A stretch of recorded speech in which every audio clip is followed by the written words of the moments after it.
사랑하는 우리 오상가족 여러분, 오늘 3월 1일 주일 예배는 우리 함께 교회 예배당에서 함께 예배드리지 못하고 각 가정에서 영상으로 예배를 드립니다. 그러나 우리가 영적으로 하나됨을 믿고 이 시간 성령님의 도우심을 구하며 함께 예배하기를 원합니다. 우리 다 같이 찬송가 23장 만입이 내게 있으면 찬양하면서 하나님의 은혜의 보좌 앞으로 함께 나아갑시다. 찬송합니다.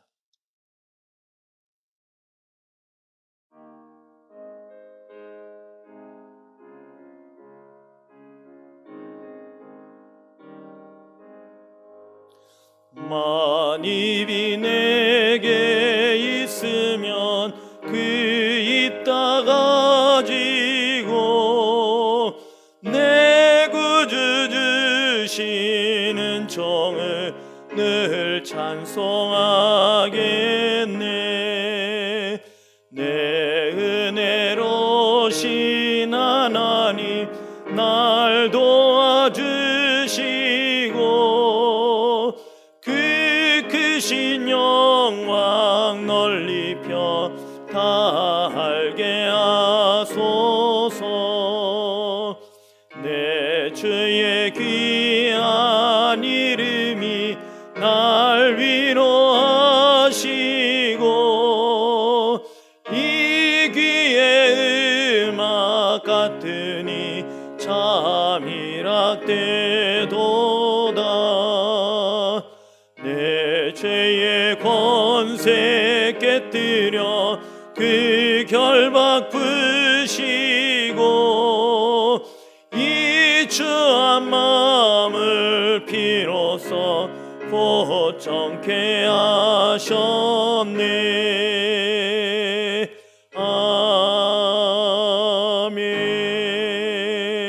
아멘. 이 시간 우리 다 같이 조용히 눈을 감고 마음의 문을 하나님께 열어드리고 우리의 영의 눈을 떠서 하나님을 바라보며 하나님의 긍휼을 구하며 함께 기도하며 나아가기를 원합니다. 함께 기도합니다.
허물의 사함을 받고 자신의 죄가 가려진 자는 복이 있도다. 마음에 간사함이 없고 여호와께 정죄를 당하지 아니하는 자는 복이 있도다. 내가 입을 열지 아니할 때에 종일 신음함으로 내 뼈가 쇠하였도다. 주의 손이 주야로 나를 누르시오니 내 진액이 빠져서 여름 가뭄에 마름같이 되었나이다.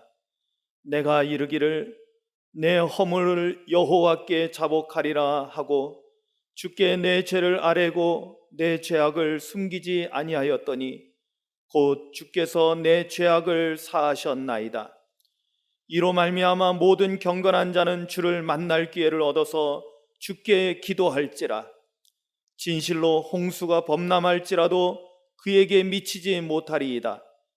주는 나의 은신처이오니 환난에서 나를 보호하시고 구원의 노래로 나를 두르시리이다. 내가 내 갈 길을 가르쳐 보이고 너를 주목하여 훈계하리로다. 너희는 무지한 말이나 노새같이 되지 말지어다. 그것들은 재갈과 굴레로 단속하지 아니하면 너희에게 가까이 가지 아니하리로다. 악인에게는 많은 슬픔이 있으나 여호와를 신뢰하는 자에게는 인자심이 두르리로다. 너희 의인들아, 여호와를 기뻐하며 즐거워할지어다. 마음이 정직한 너희들아, 다 즐거이 외칠지어다. 아멘. 우리 다 같이 교동문 124번 사순절 1번을 함께 교독하신 후에 사도신경으로 신앙 고백하시고 성령 1장으로 하나님께 영광을 올려드리겠습니다. 교동문 124번 사순절 1번입니다. 교독합니다. 내 하나님이여, 내 하나님이여, 어찌 나를 버리셨나이까?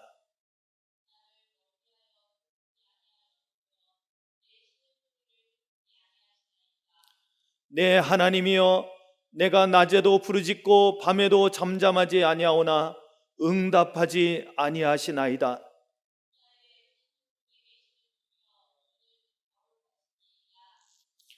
우리 조상들이 주께 의뢰하고 의뢰하였으므로 그들을 건지셨나이다.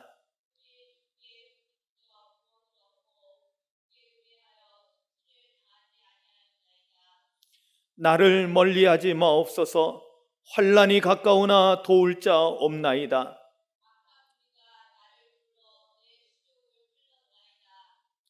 내가 내 모든 뼈를 셀 수 있나이다. 그들이 나를 주목하여 보고 내 겉옷을 나누며 속옷을 채비 뽑나이다.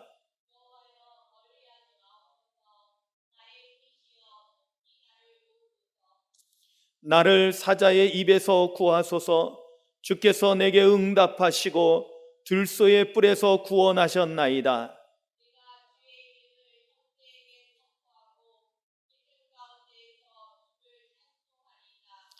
여호와를 두려워하는 너희여, 그를 찬송할지어다.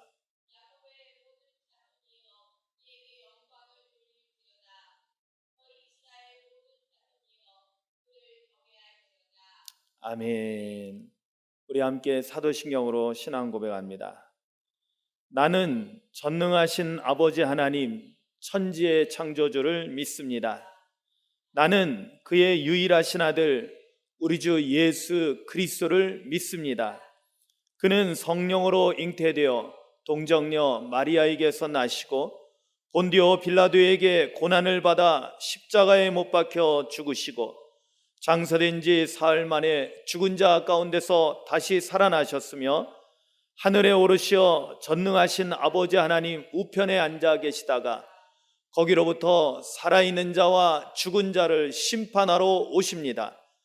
나는 성령을 믿으며 거룩한 공교회와 성도의 교제와 죄를 용서받는 것과 몸의 부활과 영생을 믿습니다. 아멘.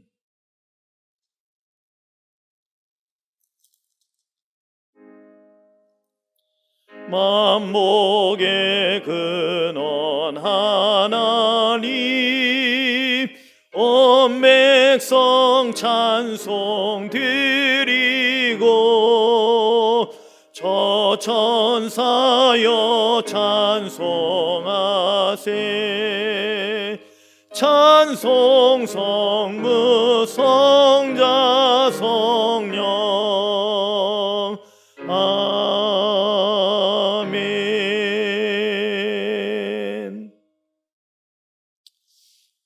이 시간에는 우리 함께 기도할 텐데요, 우리는 오늘은 다 같이 공동기도문으로 함께 기도하겠습니다. 여러분 주보에 있는 공동기도문으로 함께 기도하겠습니다. 기도합니다. 환난 날에 나를 부르라. 내가 너를 건지리니 내가 나를 영화롭게 하리로다 말씀하신 주님, 오늘 우리가 코로나19 전염병으로 인하여 환난 가운데 있습니다. 우리를 긍휼히 여기시고 환난에 처한 우리를 건져 주님을 기쁘시게 하는 삶을 살게 하옵소서. 이제 이 모든 환난을 계기로 모든 이들이 분쟁을 그치고 주님이 지으신 세상을 회복하는 일에 합력하는 기회로 삼게 하소서. 너희는 세상의 빛이라. 이같이 너희 빛이 사람 앞에 비치게 하여 그들로 너희 착한 행실을 보고 하늘에 계신 너희 아버지께 영광을 돌리게 하라 말씀하신 주님, 이 고난의 때에 우리 교회 공동체가 이웃의 고난에 무감각할 뿐만 아니라 무책임한 자기 중심적인 신앙을 고집함으로 주님의 영광을 가리지 않도록 도와주소서. 방역을 위하여 헌신하는 자들의 건강을 지키시고 멈춰버린 사업장을 바라보며 한숨을 내쉬는 주의 백성들의 삶을 속히 회복시켜 주옵소서. 주의 이름으로 모인 교회는 흩어져도 주님의 교회인 줄 믿습니다. 모일 수 없어 슬퍼하는 우리 오상교회 성도들의 마음을 위로하여 주시고 예배드리는 처소마다 주님의 은혜와 평강이 넘치게 하옵소서. 거친 풍랑이 일어나는 바다에서도 우리와 함께 계신 주님, 거친 파도가 밀려오는 바다를 안전하게 지나게 하소서. 예수님의 이름으로 기도합니다. 아멘.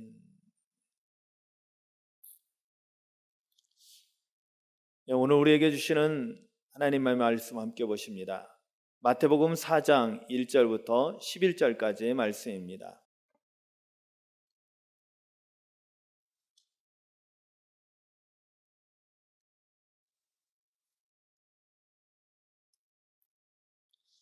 마태복음 4장 1절부터 11절까지의 말씀을 찾으셨으면 봉독하겠습니다. 그때 예수께서 성령에게 이끌려 마귀에게 시험을 받으러 광야로 가사 40일을 밤낮으로 금식한 후에 줄이신지라. 시험하는 자가 예수께 나와서 이르되 내가 만일 하나님의 아들이여든 명하여 이 돌들로 떡덩이가 되게 하라. 예수께서 대답하여 이르시되 기록되었으되 사람이 떡으로만 살 것이 아니요 하나님의 입으로부터 나오는 모든 말씀으로 살 것이라 하였느니라 하시니, 이에 마귀가 예수를 거룩한 성으로 데려다가 성전 꼭대기에 세우고 이르되 내가 만일 하나님의 아들이여든 뛰어내리라. 기록되었을 때 그가 너를 위하여 그의 사자들을 명하시리니 그들이 손으로 너를 받들어 발이 돌에 부딪히지 않게 하리로라 하였느니라. 예수께서 이르시되 또 기록되었을 때 주 너의 하나님을 시험하지 말라 하였느니라 하시니, 마귀가 또 그를 데리고 지극히 높은 산으로 가서 천하만국과 그 영광을 보여 이르되 만일 내게 엎드려 경배하면 이 모든 것을 내게 주리라. 이에 예수께서 말씀하시되 사탄아 물러가라. 기록되었을 때 주 너의 하나님께 경배하고 다만 그를 섬기라 하였느니라. 이에 마귀는 예수를 떠나고 천사들이 나와서 수종드니라. 아멘.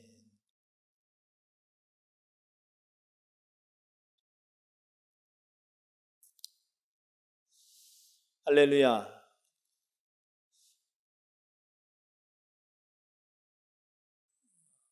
참으로 낯선 환경에서 우리가 함께 예배를 드리고 있습니다. 저는 비어있는 예배당에서 카메라를 바라보면서 예배를 드리고 있고요. 아마 여러분들은 영상을 통해서 지금 저를 보고 함께 예배를 드리고 있을 것입니다. 그러나 비록 우리가 상황이 함께 모여서 예배 드릴 수 없는 상황이 되었고 흩어져서 예배하지만 우리가 기도한 대로 우리는 영적으로 하나이고 주님께서 우리가 영으로 드리는, 그리고 정말로 더욱더 간절히 사모하는 마음으로 드리는 이 예배를 하나님께서 기쁘게 받아주실 줄로 믿습니다. 이 시간에 우리가 말씀을 나눌 때 성령님께서 도와주셔서 이 영상을 통해서 들리는 음성이지만 하나님의 음성이 여러분들에게 들려지기를 주님의 이름으로 간절히 소망합니다. 오늘 말씀 제목은 교회력에 따른 성서의 일과 마태복음 14장 1절서부터 11절까지의 본문을 가지고 시험을 이기신 예수님이라는 제목으로 함께 나누려고 합니다.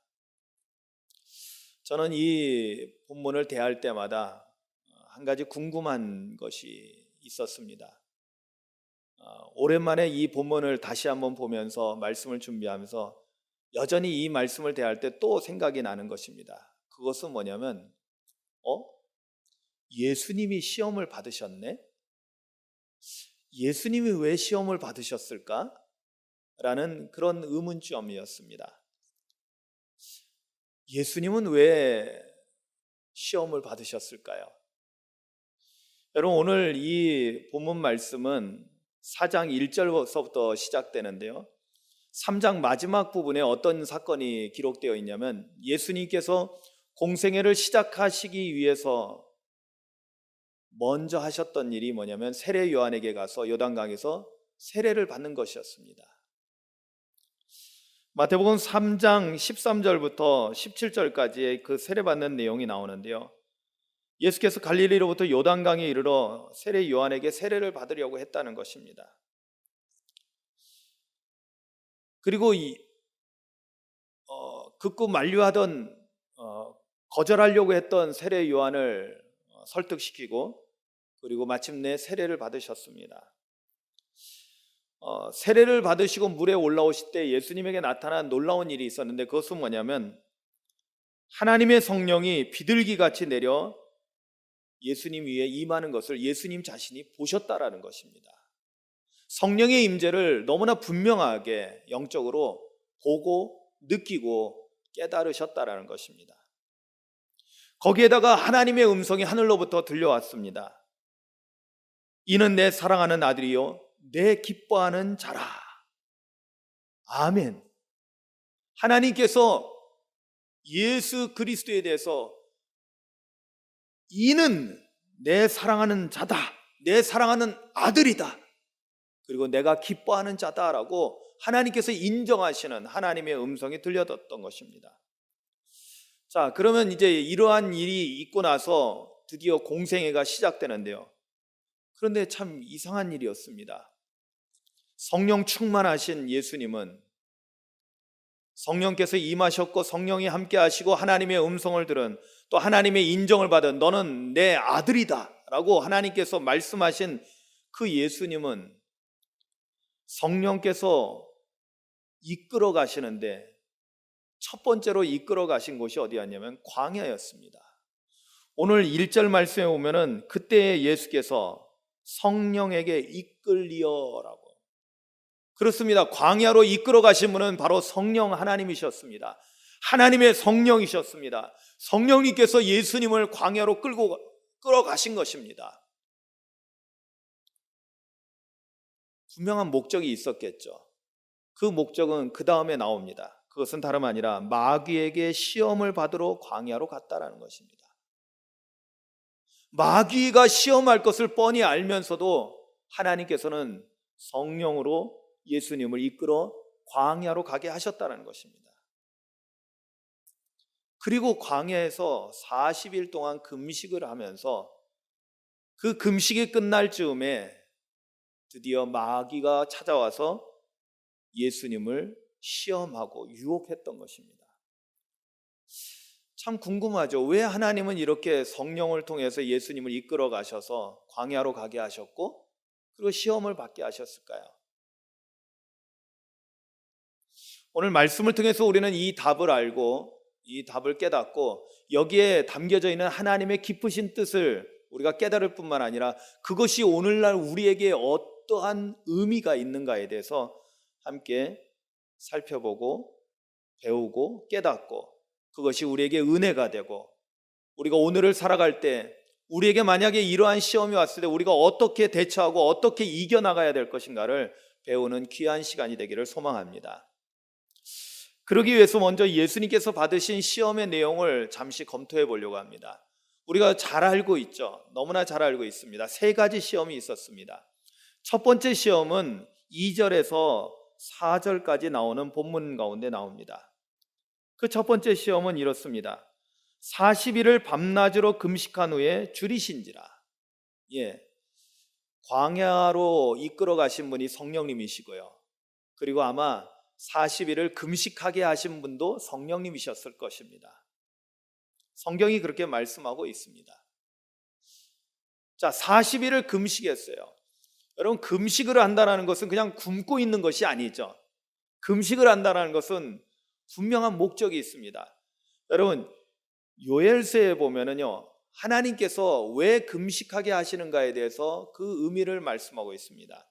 요엘서 2장 12절에 보면 여호와의 말씀에 너희는 이제라도 금식하고 울며 애통하고 마음을 다하여 내게로 돌아오라. 요엘 선지자를 통해서 우리에게 알려주는 금식하는 이유는 바로 울며 애통한다는 것은 뭐예요? 바로 회개하라는 것입니다. 우리의 죄를 회개하라는 것입니다. 그리고 회개는 단순히 마음으로만 뉘우치는 것이 아니라 마음을 다하여 내게로 돌아오라, 하나님께로 돌아오라. 우리의 삶의 방향을, 하나님을 등지고 세상을 향해 나아갔던, 죄악을 향해 나아갔던 우리의 삶의 방향을 바꾸어서 이제는 하나님을 바라보고 하나님께로 돌아오라는 것이었습니다. 이것이 진정한 회개를 의미하는 것이었습니다. 그렇습니다. 금식은 보다 특별한 의미에서 자신의 생명을 하나님 앞에 내어놓고 회개하는 기도를 하게 하시는 것이었습니다. 그런데 여기에서 또 한 가지 의문이 생깁니다. 우리가 고백하기는 예수님은 하나님의 아들이시고 성령으로 잉태하셨고 우리 인간처럼 죄 가운데서 태어난 원죄 가운데 태어나신 분이 아니라 죄가 없으신 분이라고 우리는 믿고 그렇게 고백합니다. 네, 맞습니다. 그러면은 예수님은 죄가 없으신 분인데 회개하는 금식을 하셨다니요? 이건 또 아닌 거예요. 그러면은 우리는 또 다른 말씀을 또 찾아봐야 됩니다. 그것은 다름 아니라 하나님께서 기뻐하시는 금식이 무엇인가에 대해서 이사야 선지자를 통해서 말씀하신 것을 우리가 찾아볼 수 있습니다. 이사야서 58장 6절에 보면 하나님은 선지자를 통해서 이렇게 말씀하십니다. 내가 기뻐하는 금식은 흉악의 결박을 풀어주며 멍에의 줄을 끌어주며 압제당하는 자를 자유하게 하며 모든 멍에를 꺾는 것이 아니겠느냐. 아멘, 아멘, 할렐루야. 그렇습니다. 하나님께서 기뻐하시는 금식은 우리로 하여금 모든 죄악의 결박에서부터 우리를 풀어주고 자유케 하는 놀라운 능력을 나타내는 금식이라는 것입니다. 그렇습니다. 예수님의 금식은 바로 이사야 선지자를 통해서 선포되었던 하나님께서 기뻐하시는 금식이셨던 것입니다. 예수님은 자신의 삶을, 자신의 생명을, 자신의 목숨을 우리 모든 죄인들을 위해서 내어줌으로 인해서 우리의 모든 죄의 결박을 풀어주기 위해서 그것을 준비하는 공생애의 첫 번째 그것이 뭐냐면 40일 금식이었었던 것입니다. 그러면서 기도하고 준비했던 것입니다. 그러나 이렇게 첫 번째 시험이 닥쳐오게 된 것은 바로 이 40일 동안 금식함으로 인해서 생긴 인간에게 나타난 중요한 현상이었습니다. 오늘 2절 말씀에 보면 40일을 밤낮으로 금식하신 후에 줄이신지라 그랬어요. 예수님은 이 땅에 참 인간으로 오셨습니다. 하나님의 아들이시지만은 이 땅에 우리와 똑같은 인간으로 오셨어요. 참 인간이십니다. 그러시기 때문에 40일을 금식하시니 배가 고프고 굶주릴 수밖에 없었던 것입니다. 자, 바로 이때 마귀가 등장합니다. 왜냐하면 마귀는 우리 인간에게 틈이 생기면은 덤벼들거든요. 그리고 그것을 가지고 유혹을 합니다. 여러분, 40일 동안 먹지 못해서 굶주린 사람한테 가장 필요한 것이 무엇이겠습니까? 먹는 것이죠. 그렇습니다. 배고픈 자에게, 굶주린 자에게 가장 필요한 것은 먹는 것인데 바로 이 먹을 것을 가지고 사단은, 마귀는 예수님을 시험합니다. 3절에 시험하는 자가 예수께 나와 이르되 내가 만일 하나님의 아들이거든 명하여 이 돌들로 떡덩이가 되게 하라 유혹합니다. 그렇습니다. 하나님은, 그리고 예수님은 능히 돌로도 떡을 만들어 드실 수 있는 능력이 있다는 것을 마귀는 알아채고 있었던 것입니다. 그러나 이러한 마귀의 시험에 대해서 예수님께서 어떻게 그것을 이겨내셨는지 우리는 그 다음 4절 말씀을 통해서 알게 됩니다. 예수님은 이렇게 말씀하십니다. 기록되었을 때 사람이 떡으로만 살 것이 아니요 하나님의 입으로부터 나오는 모든 말씀으로 살 것이라 하였느니라 하시니.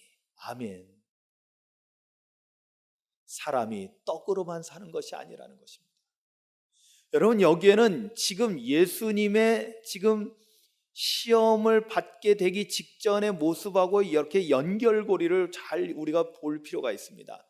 예수님께서 세례를 받으셨을 때 어떤 일이 일어났다고요? 성령이 비둘기같이 임하였습니다.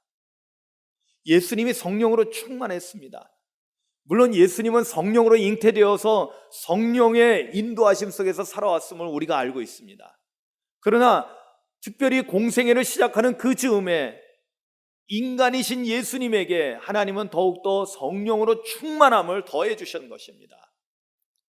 예수님은 더욱더 성령으로 충만해서 성령의 사람으로서 공생애를 시작하게 되는데, 자, 여기에 중요한 의미가 있죠.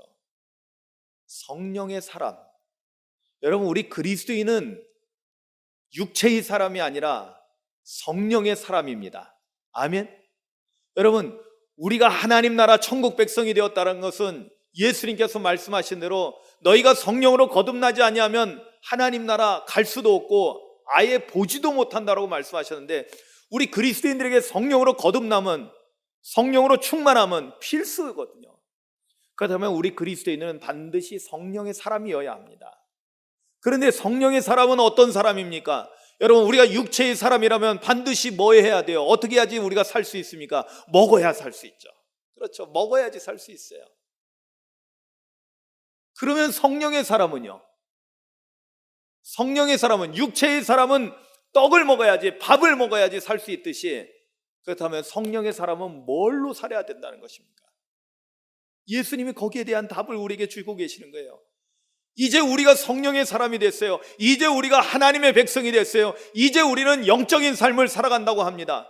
그렇다면 우리는 무엇을 먹고 살아야 되냐면 하나님의 말씀을 영의 양식으로 먹고 살아야 된다는 것을 오늘 예수님께서는 이 시험을 이기는 길에서 우리에게 알려주고 있는 것입니다.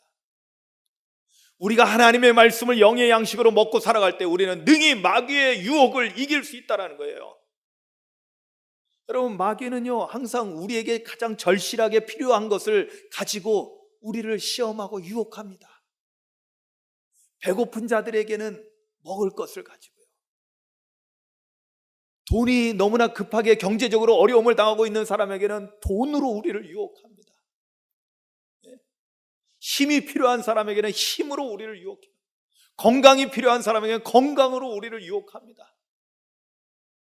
우리에게 가장 필요한 것이 무엇인지를 알고 그것을 가지고 우리를 유혹하는 것이 마귀입니다. 그런데 예수님은 이 모든 것을 극복하고 이길 수 있는 방법을 우리에게 알려주시죠. 그것은 뭐냐면 우리에게 진정 필요한 것은 무엇인가? 우리가 성령의 사람으로서 하나님의 백성으로서 살아가기 위해서 가장 필요한 것은 먹고 사는 문제가 아니라, 육체의 것이 문제가 아니라 바로 하나님의 말씀이라는 사실을 우리에게 너무나 분명하게 가르쳐주고 있는 것입니다.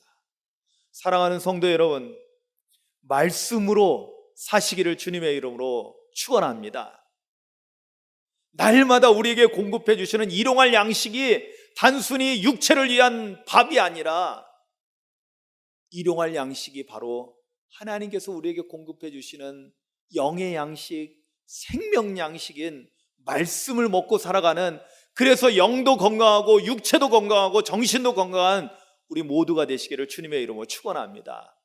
시국이 이러할 때 이러한 건강이 더욱더 필요하다는 것을 우리는 알 수 있습니다. 그러나 육체가 살아도 영이 죽으면 무슨 소용이 있겠습니까? 영도 살고 영도 건강하고 정신도 건강하고 육체도 건강한 그리스도인이 되어야 할 줄로 믿습니다. 자, 두 번째 시험은요 5절부터 7절까지 이르러 말씀에 나옵니다. 5절부터 7절까지 이르는 말씀에 보면 두 번째 이 시험은요, 마귀가 어디로 예수님을 데리고 가냐면 이번에는 성령님이 아니라 시험이 딱 시작되자마자 이제는 마귀가 주도적으로 예수님을 이리저리 끌고 다닙니다. 어디로 데려가냐면 거룩한 성 예루살렘을 말합니다. 데려가면 거기에 뭐가 있습니까? 예루살렘엔 성전이 있죠. 예, 거룩한 성으로 데려다가 성전 꼭대기에 세웠습니다. 여러분, 이건 매우 중요한 의미를 갖습니다. 성전 꼭대기예요. 성전 지하실로 들어간 것이 아니라 성전 중간도 아니고 성전 제일 높은 곳으로 데려갑니다. 여러분, 이거는 마치 이 영적 권위를 굉장히 높여주는 듯한 그런 느낌을 받게 합니다. 그런데 놀랍게도 성전 꼭대기에 데려가서는 뭐라고 시험하냐면 내가 만일 하나님의 아들이거든. 여러분, 마귀가 예수님이 하나님의 아들이라는 것을 감지를 한 거예요. 마귀도 이러한 영적인 것들에 대해서는 오히려 우리 인간보다 더 좀 깨어 있는 것 같아요. 내가 만일 하나님의 아들이거든 뛰어내리라. 그러면 어떻게 한다는 거예요? 그러면 그가 너를 위하여, 여기서 그는 누굴까요? 하나님을 말하죠. 왜냐하면 하나님의 아들이 뛰어내렸으니까 하나님께서 너를 위해서, 하나님의 아들을 위해서 사자들 곧 천사들을 명하시리니 천사들이 손으로 너를 받들어 발이 돌에 부딪히지 않게 하리로다 라고 말합니다. 이게 뭐냐면 너가 이 높은 곳에서 뛰어내리면은 천사들이 너를 붙들어 가지고 땅에 떨어지지 않게끔 둥둥 날려서 안전하게 논다는 거예요. 이게 뭐냐면 너에게서 놀라운 기적이 나타난다는 거예요. 기적. 하나님이 너를 위해서 기적을 행하신다는 거예요. 네가 하나님의 아들이라면 이걸 기적을 한번 행해 보라는 것입니다. 여러분, 이것은 뭘 의미할까요? 이것은 다름 아니라 우리가 오늘날 영적인 삶을 살아갈 때 우리에게 걸리는 중요한 문제점들, 그것은 뭐냐면 우리가 영적인 권능과 영적인 어떤 능력을 나타내는 것, 그래서 하나님의 기적이 나타나는 것에 대한 욕망이 있다라는 거예요. 여러분, 이단 사이비들이 왜 이단 사이비가 되는 줄 아세요? 그들에게서 어떤 능력이 나타나거든요. 그런데 여러분 주의하시기 바랍니다. 이것은 하나님께서 주시는 능력이 아니라 마귀가 주는 능력인 것이에요. 사람들이 속고 있는 거예요. 하나님은 그러한 능력을 그렇게 사람들에게 과시하기 위해서 나타내 보이지 않는다는 거예요. 우리가 내가 마치 영적으로 높은 곳에 있다는 것을 보여주기 위한, 내가 하나님의 아들이니까 이런 능력을 행할 수 있어 라고 이런 것을 드러내려고 하는 그런 심리가 아니라는 것입니다. 그런데 마귀는 그런 심리를 이용하는 거죠. 그런 욕망을 자꾸만 부추기는 거예요. 여기에 대해서 예수님은 어떻게 승리합니까? 마귀가 시편에 있는 말씀을 인용해서 이렇게 예수님을 부추길 때 예수님도 또한 말씀으로 그것을 대적하면서 이 기적은 하나님께 속한 것인데 네가 나를 이렇게 시험하는 것은 곧 하나님을 시험하는 것이다. 그러므로 인해서 주 너의 하나님을 시험하지 말라고 경고합니다. 할렐루야. 여러분, 우리가 우리의 삶 가운데 기적이 나타날 수 있습니다. 하나님께서 우리에게 기적을 행하실 수 있습니다. 아멘이죠. 정말로 때로는 정말 우리도 하나님의 기적이 정말로 필요할 때가 있습니다. 그래서 하나님께 그것을 구합니다. 그러나 기적을 행하시는 것은 전적으로 하나님께 있습니다. 기적을 행하시든 행하시지 않든 그것으로 우리는 하나님이 계시다 안 계시다, 하나님의 능력이 있다 없다 이렇게 판단할 수 없는 것입니다. 하나님은 능히 죽은 자도 살리시는 하나님이시요 무에서 유를 창조하시고 천지 만물을 창조하신 하나님이시기 때문에 이미 우리는 그러한 짧은 나를 위한 어떠한 기적 때문에 하나님을 시험해서는 안 된다는 사실을 오늘 우리는 분명히 깨달아야 될 줄로 믿습니다. 그래서 두 번째 시험, 이 기적에 대한 욕망은 바로 이 기적을 갈망하는 이것이 하나님을 시험하는 것이 될 수 있다는 것을 우리가 깨닫고 이것을 우리가 자제하고 절제하고 이 욕망을 내려놓는 것으로부터 이 시험을 이길 수 있다는 것을 우리는 배워야 할 줄로 믿습니다. 세 번째 시험은 8절부터 나오는데요, 8절부터 10절까지의 말씀 가운데 나옵니다. 마귀가 또 예수님을 데리고 어디로 갑니까? 지극히 높은 산으로 갑니다. 참 재밌는 것은요, 마귀는 자꾸만 우리를 높은 데로 자꾸만 데려가는 것 같아요. 더 높은 곳으로, 더 높은 곳. 성전 꼭대기도 안 되는 거예요. 이제는 더 지극히 높은 산으로, 산 꼭대기 높은 데 가서, 그래서 거기서 다 천하만국을 내려다보게 합니다.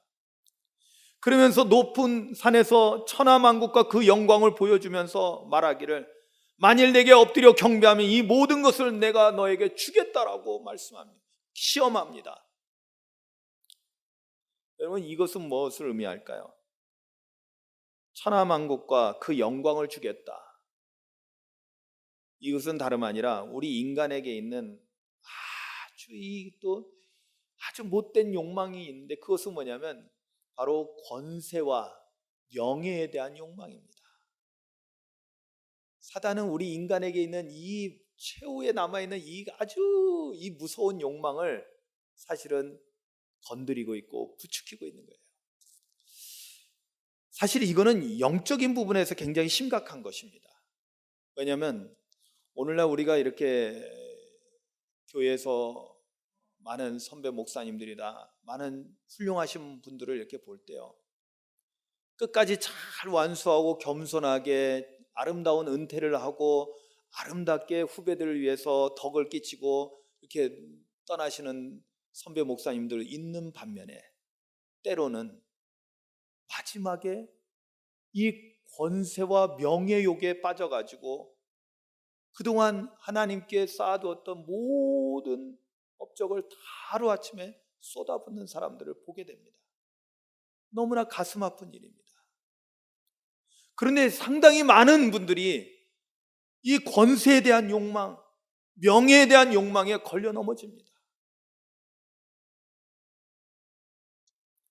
교회가 부흥되고 커지면은 정말 감사하고, 자신에게 주어진 영혼들이 얼마나 소중하고 얼마나 귀한 것인가를 깨닫고 정말 더 열심히 섬겨야 될 텐데, 이제 교회가 안정되고 교회가 어느 정도 되면은 엉뚱한 것에 신경을 씁니다. 어느 높은 지위를 자꾸만 찾아갑니다. 근데 이것은 바로 세 번째 마귀의 시험하고 아주 흡사합니다. 마귀는 우리에게 천하만국을 우리에게 주고 그 영광을 다 우리에게 주겠다고 유혹합니다. 그 대신 나에게 경배하라는 거예요. 하나님께 경배하지 말고 사단에게 경배하라는 거예요.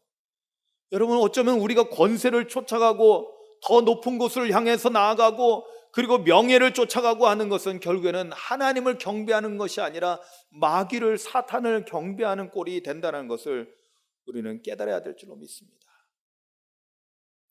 여러분, 이러한 유혹이 왔을 때 예수님은 어떻게 이겨내셨을까요? 예수님의 승리의 방법은 아주 단순하면서도 투박합니다. 10절에 뭐라고 말씀합니까? 이에 예수께서 말씀하시되 사탄아 물러가라. 이렇게 말씀하면 여러분들 떨어져 있지만 아멘 소리가 제 영혼에 확 들려야 됩니다. 사탄아 물러가라. 아멘, 아멘, 아멘.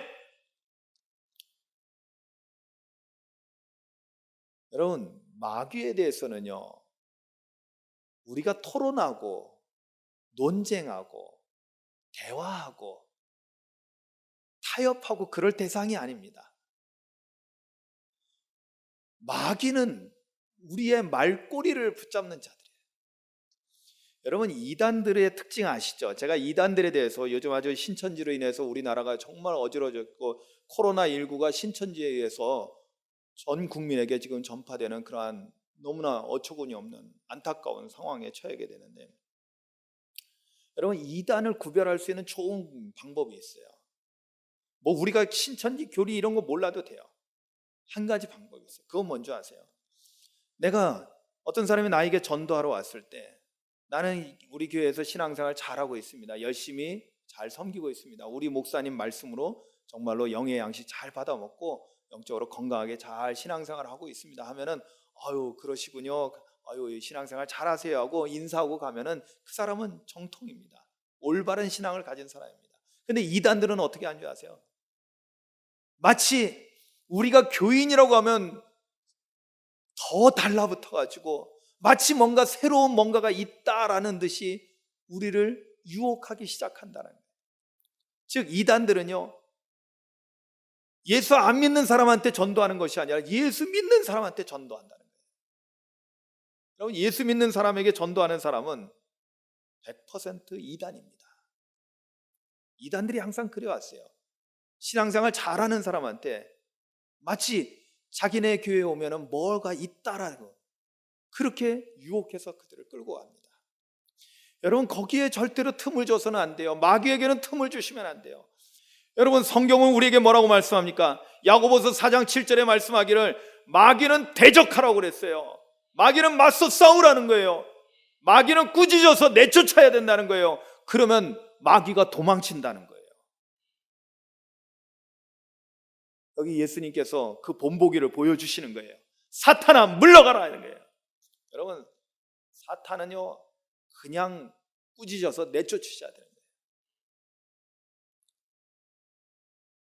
바로 그때 11절에 보니까 그로 인해서 이에 마귀는 예수를 떠나고 천사들이 나와서 수종드니라 라고 오늘 말씀은 마치고 있습니다.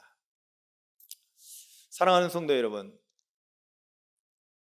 오늘 시국이 이럴 때, 또 교회가 어렵고 혼란스러울 때 사단은 우리에게 틈을 노리고 우리를 시험하러 들 것입니다. 예배를 교회에 모여서 함께 드리네 안 드리네 이것으로 인해서 왈가왈부하고 다툼이 일어날 수도 있습니다. 여러분, 우리가 무엇이 옳고 그름을, 여러분, 다른 사람들의 다른 교회의 신앙의 양태를 우리가 함부로 비판해서는 안 됩니다. 세상 사람들은 그럴 수 있어도 우리는 그래서는 안 된다는 거예요. TV에 보니 어떤 모 목사가 이렇게 영상으로 예배를 드린다고 했더니 그건 목사들도 아니야 라고 비난하는 것을 봤습니다. 참으로 어처구니가 없었습니다. 우리에게는 그런 자격이 없습니다. 우리는 우리가 믿음으로 행하는 어떠한 방법으로든지 하나님을 사랑하는 마음으로 행하는 모든 일들을 존중하고 서로 이해하고 또 이 혼란한 시국을 우리가 잘 극복하기 위해서 서로 영적으로 합력해야 될 줄로 믿습니다.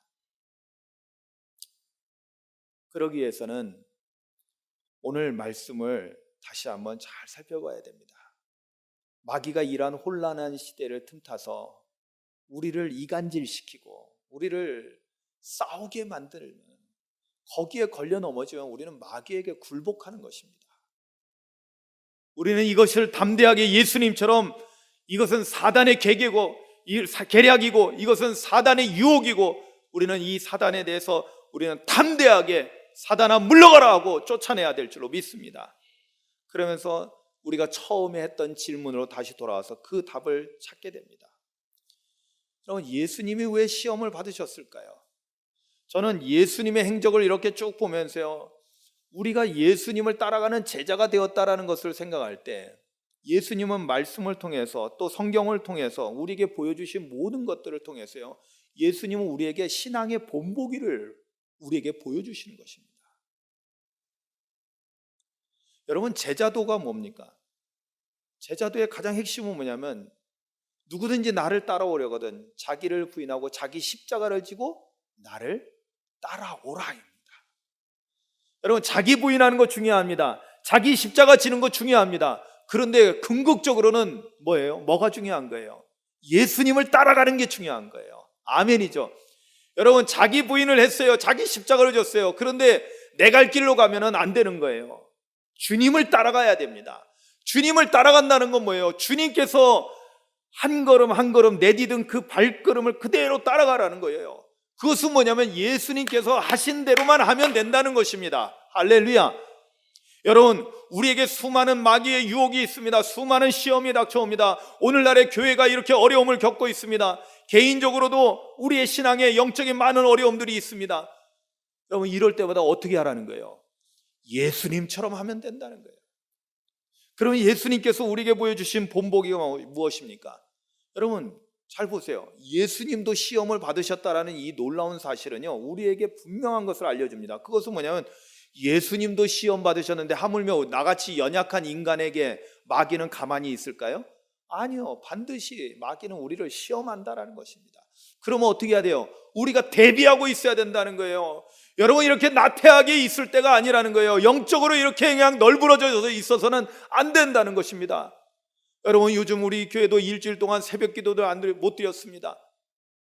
다 각자 가정에서 예배를 드립니다. 저하고 저희 집사람만 아침에 일어나서 교회 와서 기도를 하고 하루의 삶을 시작합니다. 때로는 서글픈 마음이 듭니다. 그러나 그럴 때일수록 약해지면 안 돼. 우리가 더욱더 힘써서 기도해야 돼. 하나님은 우리의 상황을 아시고 우리를 긍휼히 여겨주실 거야.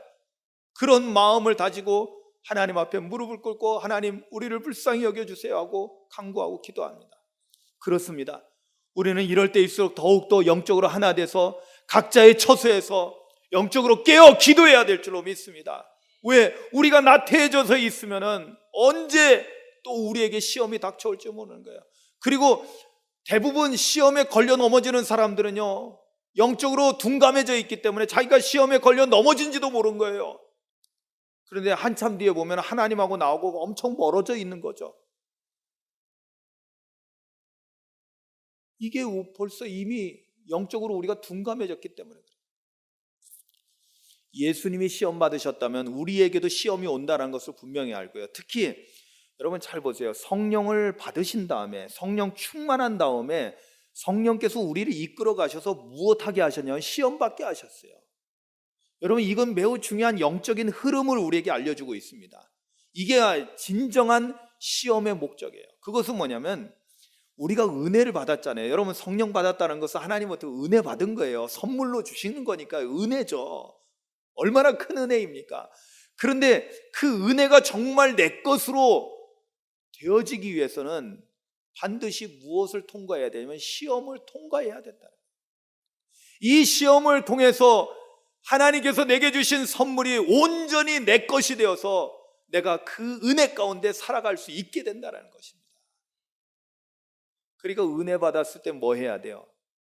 시험을 대비해야 되는 거죠. 마치 우리가 학교 다닐 때 한 학년을 마치고 다음 학년으로 올라가려면 시험을 준비해야 되는 거예요. 여러분 우리가 고등학교를 마치고 대학에 올라가려면 시험을 준비해야죠. 그냥 가지는 게 아니거든요. 시험을 통과해야 됩니다. 오늘 이 시험을 우리가 두려워할 필요가 없어요. 왜? 예수님이 우리의 본보기라고 했잖아요. 예수님처럼 하면은 우리도 반드시 시험은 무조건 이깁니다. 예수님만 따라가면 시험은 이기는 거예요. 첫 번째 뭐였어요? 말씀으로 살라는 거죠. 말씀으로. 떡으로 사는 것이 아니라 말씀으로 살라는 것입니다. 영의 양식을 먹으면서 사는 사람은 능히 예수님처럼 시험을 이기신다는 거예요. 할렐루야. 두 번째는 뭐예요? 기적 같은 걸 바라는 것이 아니라 하나님께 있는 영역이고 하나님의 것은 하나님께서 하실 거라는 걸 믿고 하나님의 은혜 안에서 거하라는 것입니다. 기적은 하나님께 있으니까 하나님께서 하실 일을 하나님께 내어드리고 우리는 우리에게 주어진 일들을 겸손히 따라서 행하라는 것입니다. 그것이 뭐냐면 주님 말씀대로 순종하면서 살면 돼요. 그러면 그 다음에 기적은 누가 책임지셔요? 하나님께서 하시는 일이라는 거예요.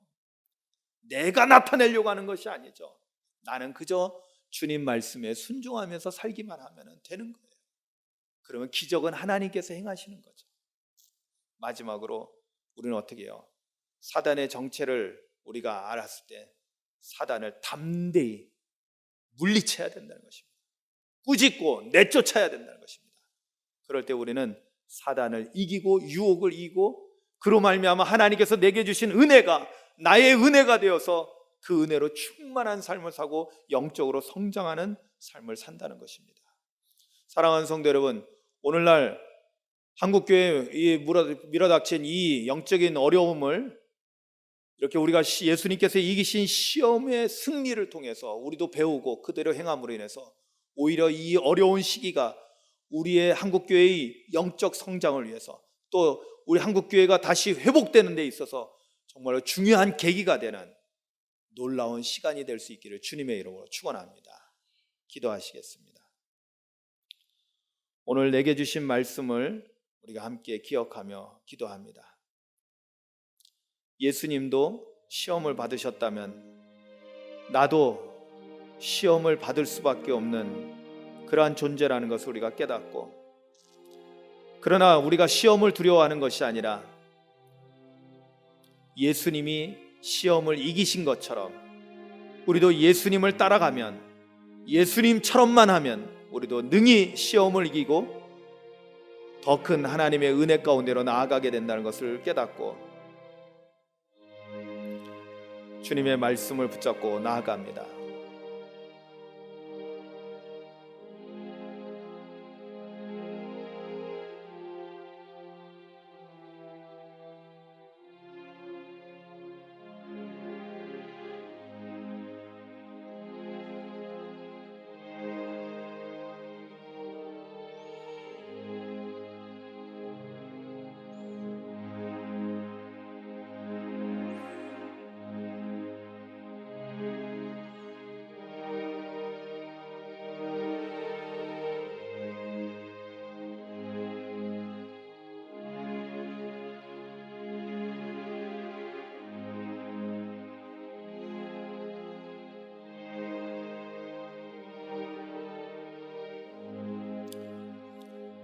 오 주님, 오늘 귀한 말씀을 통해서 우리가 세상 살아갈 때 사단이 우리의 연약함을 틈타 우리를 시험하고 유혹하고 걸려 넘어지게 할 때가 많이 있음을 저희들이 깨닫고, 예수님도 시험 받으셨으니 하물며 나도 시험 받을 수 있다라는 것을 미리 알고 잘 대비해서 예수님처럼 시험을 이기고, 그래서 하나님의 영광을 드러내는 저희들 되기를 원합니다.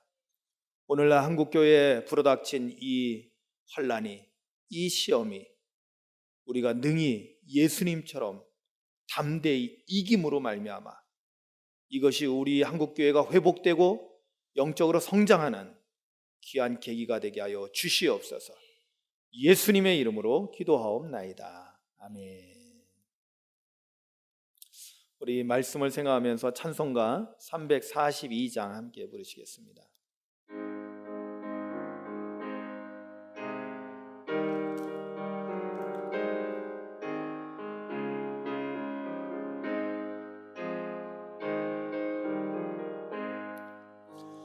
너 시험을 당해 죄 짓지 말고 너 용기를 다해 꿈을 이치라. 너 시험을 이겨 새 힘을 얻고 주 예수를 믿어 늘 승리하라. 우리 구주의 힘과 그의 위로를 빌라. 주님 내 편에 서서 항상 도우시리. 내 친구를 삼가 잘 선택하고 너행을 삼가 늘 조심하라. 너 열심을 다해 늘 충성하고 온 정성을 다해 주 봉사하라. 우리 구주의 힘과 그의 위로를 빌라. 주님 내 편에 서서 항상 도우시리. 잘 이기는 자는 상 받으리니. 너 낙심치 말고 늘 전진하라. 내 구세주 예수 힘주시리니. 주 예수를 승리하라. 우리 구주의 힘과 그의 위로를 빌라. 주님 내 편에 서서 항상 도우시리. 아멘. 이 시간에는 우리가 봉헌하는 시간인데요, 여러분, 우리가 형편상 이렇게 각 가정에서 떨어져서 예배를 드리기 때문에 오늘 헌금은 각자 모아서 봉투에 넣어서 다음번 교회 오실 때 그때 함께 드리는 걸로 하겠습니다. 여러분, 봉투에 넣어서 매달 며칠 주일 헌금, 감사 헌금 이렇게 써서 이렇게 준비를 해 놓으시면 될 것 같습니다. 예.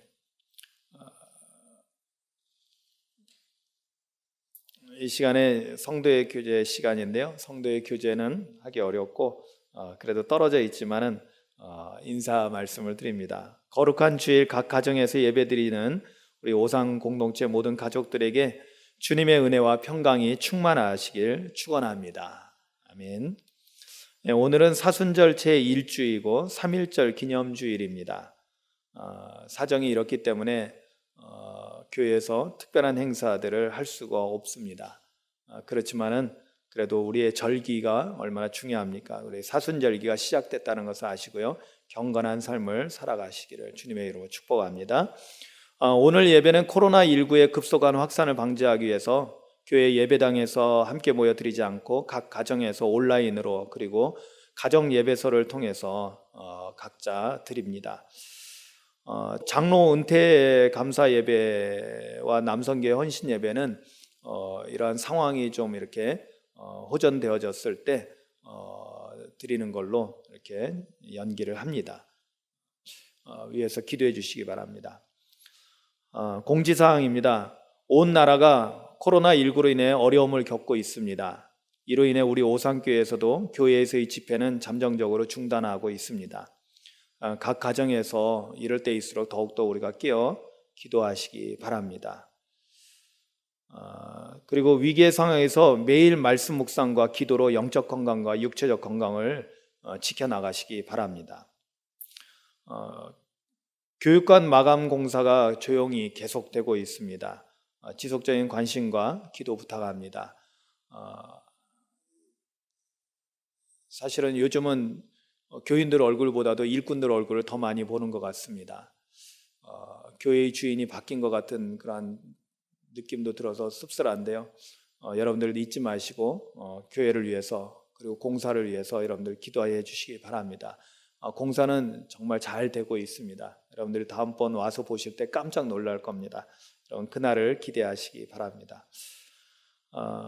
코로나19 예방수칙을 평소에 잘 지키셔서 여러분들의 건강과 안전을 잘 지켜나가시기 바랍니다.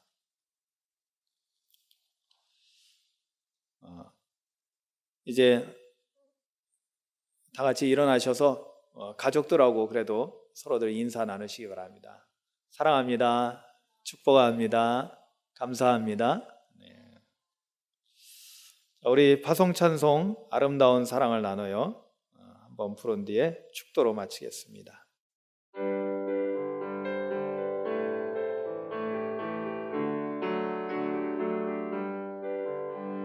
아름다운 사랑을 나눠요, 주님의 사랑을. 우리 모두 사랑을 나눠요, 내 맘에 기쁨이 넘치게 사랑을 심어요. 온 세상에 주님 사랑 넘치도록 사랑을 나눠요. 우리 사랑을 모두 전해요. 아름다운 사랑을 나눠요, 주님의 사랑을. 우리 모두 사랑을 나눠요, 내 맘에 기쁨 기쁨이 넘치게, 내 맘에 기쁨이 넘치게, 내 맘에 기쁨이 넘치게. 기도합니다.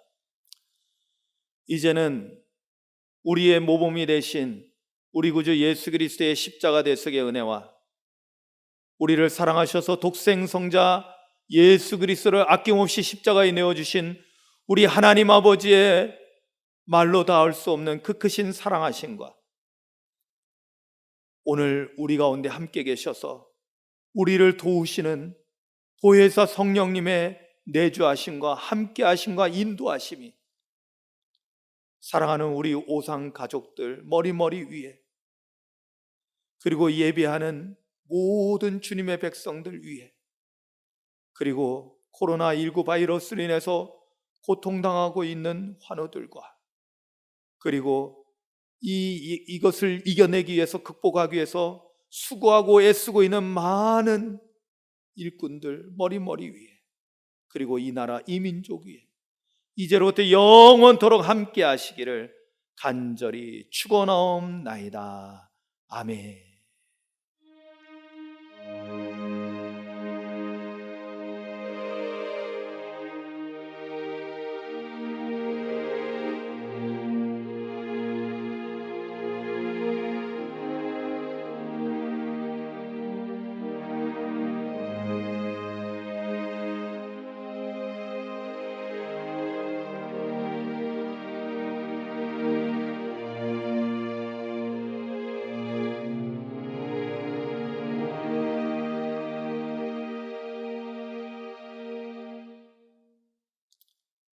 네, 이것으로 모든 예배를 마쳤습니다.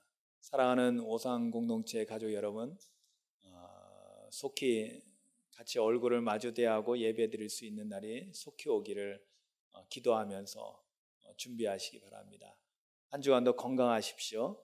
감사합니다.